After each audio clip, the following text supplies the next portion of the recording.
পুজোর আগেই চাইছো তো স্কিনটা বেশ ঝকঝকে তকতকে হোক, দাগ মুক্ত হোক। স্কিনের মধ্যে কি কোনো ডার্ক স্পট রয়েছে, বা স্কিনটা কি আনইভেন, অথবা স্কিনের মধ্যে কি একটু ফাইন লাইন দেখা দিয়েছে? তাহলে একটা কাজ করো, একটা ছোট্ট প্যাক বলছি যেটা তোমরা প্রত্যেকদিন ইউজ করো।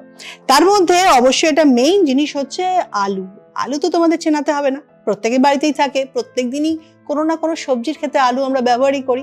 সেখান থেকে একটা আলু কালেক্ট করে নাও। প্রথমেই কালেক্ট করে আলুটার মধ্যে খোসাটা ছাড়িয়ে ফেলো। এরপর আলুটাকে ছোট ছোট করে পিস করে নেব।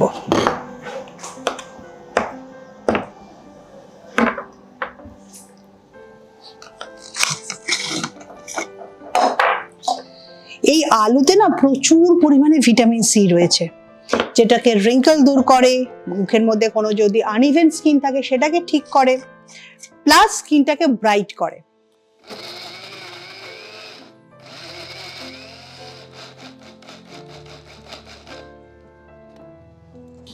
একটা সুন্দর পেস্ট তৈরি হয়ে গেছে, এবার এটা ভালো করে বার করে নিতে হবে।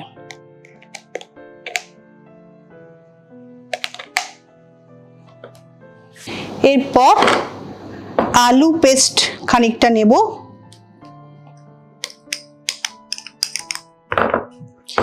এবার তার সঙ্গে নেব হচ্ছে কেয়া শেডস অ্যারোমা থেরাপি অ্যালোভেরা জেল।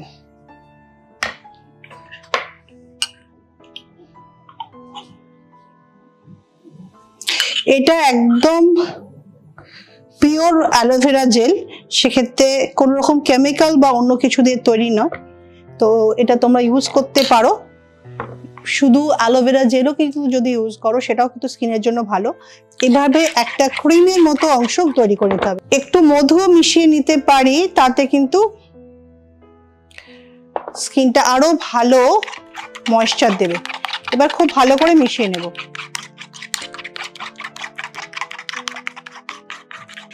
এই ক্রিমটা কিন্তু তোমরা মুখে ক্রিমের মতো ইউজ করতে পারো, ফুল বডিতে অ্যাপ্লাই করতে পারো।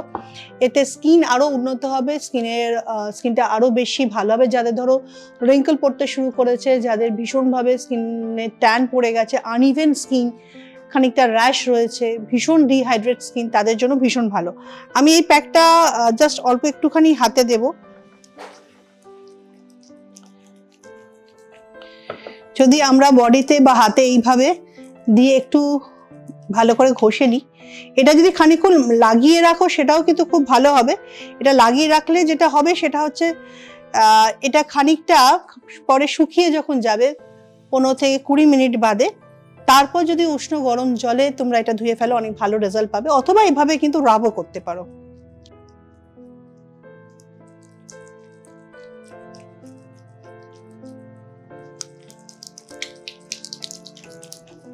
যখনই ইউজ করবে তখনই কিন্তু এভাবে ক্লকওয়াইজ এবং অ্যান্টি ক্লকওয়াইজ ভাবে রাফ করবে।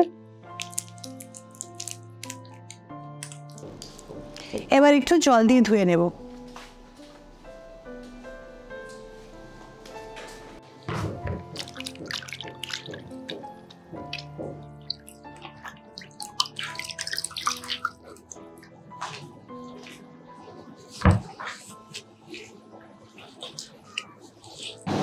যদিও এটা 10-15 মিনিট রাখা উচিত এবং তারপর রাফ করা উচিত, কিন্তু এই অবস্থাতেও সঙ্গে সঙ্গে ঘষে তুলে ফেললাম। তাতেও দেখো এই জায়গাটা ইউজ করেছি, এই জায়গাটা ইউজ করিনি। খালি চোখে বোঝা যাচ্ছে ডিফারেন্সটা। আমি জানি না ক্যামেরা চোখে ধরা পড়ছে কিনা। এই আলুর প্যাকটা তো তোমরা রেগুলার তৈরি করে রেগুলারই তোমরা স্কিনে অ্যাপ্লাই করতে পারো, সেটা ভীষণ ভালো হয়। আর যারা ভাবছো যে প্রত্যেকদিন হয়তো এটা করতে পারবো না, কখনো সখনো করব, তাদের জন্য একটা ভীষণ ভালো প্যাক আমি কিন্তু বলতে পারি। সেটা হচ্ছে শাহি উপটান। আমাদের যে প্যাকটা রয়েছে এর মধ্যে অনেকগুলো ভালো ভালো ইনগ্রেডিয়েন্টস রয়েছে। শাহি উপটান রয়েছে আর শাহি উপটান স্ক্রাব রয়েছে। এই শাহি উপটান প্যাকে কিন্তু অনেকগুলো ভালো ভালো ইনগ্রেডিয়েন্টস রয়েছে, যে ইনগ্রেডিয়েন্টসগুলো আমরা সারা বিশ্ব জুড়ে খুঁজে খুঁজে নিয়ে এসেছি। এতে আছে rose petal sandalwood powder, saffron, pomegranate powder, kasturi turmeric powder, Moroccan red clay, kaolin clay, date powder, orange peel powder. এছাড়াও শাহি উপটান স্ক্রাবে রয়েছে walnut shell powder, pomegranate peel, kasturi turmeric powder, apricot seed powder, orange peel। তাহলে বুঝলে তো এই শাহী উপটান pack এবং scrubber কতটা গুরুত্বপূর্ণ, কতগুলো জিনিস আমরা এখানে অ্যাপ্লাই করেছি। আরো সুন্দর হবার জন্য তোমাদের দুটো কিন্তু সলিউশন দিলাম। একটা অবশ্যই তোমরা বাড়িতে ঘরোয়া জিনিস দিয়ে তৈরি করে নিতে পারো, আর একটা হচ্ছে তোমাদের জন্য আমি নিজের হাতে তৈরি করেছি শাহী উপটান প্যাক আর শাহী উপটান স্ক্রাব। আর এইগুলো ইউজ করার পর তোমরা কেমন আছো সেটা জানাবে, কমেন্ট করে জানাবে, অন্য বন্ধুদেরকেও শেয়ার করবে, আর অবশ্যই কিন্তু আমার চ্যানেলটাকে সাবস্ক্রাইব করবে। যেটা হবে সেটা হচ্ছে পরের দিন ফিরে আসার সময় সব থেকে আগে জানতে পারবে আমি কোন ভিডিওটা নিয়ে আসছি। তাহলে আজকে আসি, পরের দিন আসবো নতুন একটা ভিডিও নিয়ে।